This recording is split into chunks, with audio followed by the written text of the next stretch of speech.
আসসালামু আলাইকুম রহমতুল্লাহি ওবারাকাতু। যেখান থেকে আছেন আশা করছি ভালো আছেন, সুস্থ আছেন। আমাদের গমগুলো অনেক পেকে গেছে, প্রচণ্ড রোদ, এর মধ্যে আমাদের গম কাটতে হবে, কিছুই করার নেই। না কাটলে একটা বৃষ্টি আসলে আরও খারাপ অবস্থা হতে পারে। আলহামদুলিল্লাহ আমাদের গম কাটা প্রায় শেষ হয়ে গেছে। আমরা একটু সকাল সকাল চলে আসলাম গম মারাই করার জন্য। আমাদের মেশিন চলে আসতেছে, একেবারেই মনে হচ্ছে ঝোড় জঙ্গল থেকে উঠে আসতেছে মেশিন।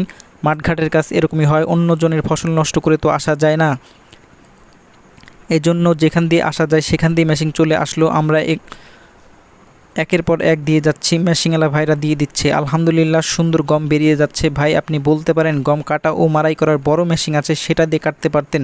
ভাই আমি চেয়েছিলাম এটা দিয়ে কাটবো, কিন্তু আমার ব্যস্ততার কারণে গমের জমিতে যেতে পারি নাই। আমাদের বাড়ি থেকে গমের জমিটা একটু দূরে, সেই জন্য কিছুই বুঝতে পারি নাই। ওইদিকে বড় মেশিন এসে কেটে সব পরিষ্কার করে ফেলছে।